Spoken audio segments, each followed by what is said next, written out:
안녕하세요, 여러분. 김경옥의 그림책 서평 읽어주는 시간입니다.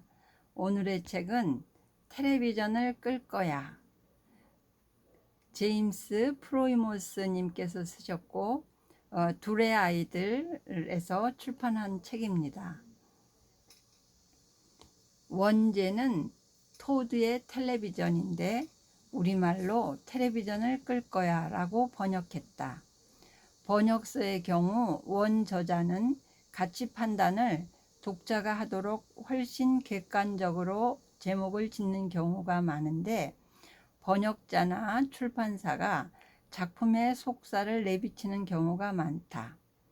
예컨대 쉘 실버스터 스타인의 아낌없이 주는 나무의 원제는 A Giving Tree, 즉 주는 나무 혹은 베푸는 나무이다. 아낌없이 베푸는 것이 정말 좋은 일인지 아니면 미성숙한 일인지 독자가 판단할 몫으로 남겨둔 제목이다. 제목에서 텔레비전을 끈다든지 아낌없이 준다든지 가치평가가 들어가면 독자들의 시선을 번역자의 해석으로 고정시키는 역할을 하기 때문에 원저자의 의도와는 거리가 멀어진다. 작품 속에서 텔레비전을 끄기로 결심한 사람은 토드가 아니라 토드의 엄마, 아빠이다.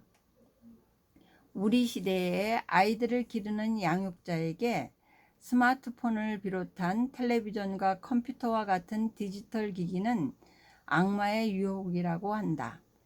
놀아달라고 칭얼대는 아이에게 스마트폰을 쥐어주거나 텔레비전을 켜주면 조용해지기 때문이다. 토드의 엄마 아빠도 악마의 유혹에 빠져든다. 토드는 늘 바쁜 엄마와 아빠 대신 텔레비전과 논다.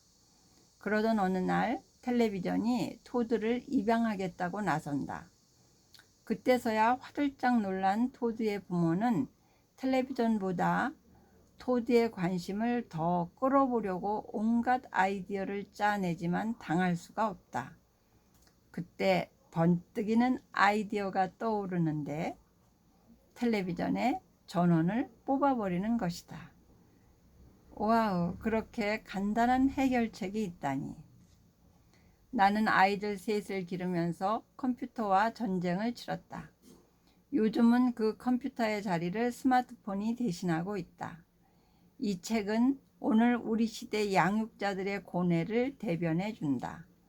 중요한 메시지는 텔레비전 코드를 뽑아버리기로 선택한 사람은 어린 토드가 아니라 토드의 부모라는 것이다. 텔레비전의 자리를 대신하려면 시간을 내야 하고 에너지를 밖에서 다 쓰지 말고 비축해 두어야 한다. 또 아이와 더불어 재미있게 시간을 보낼 수 있는 아이디어도 짜내야 한다. 스트레스는 많이 받는 선택이다. 하지만 아이들과 놀아줄 수 있는 시간이 영원하지 않으며 잠시라는 것을 생각해 볼 때 충분히 투자할 만한 가치가 있는 선택이다. 지금까지 이영식 서평 김경옥 낭독이었습니다. 감사합니다.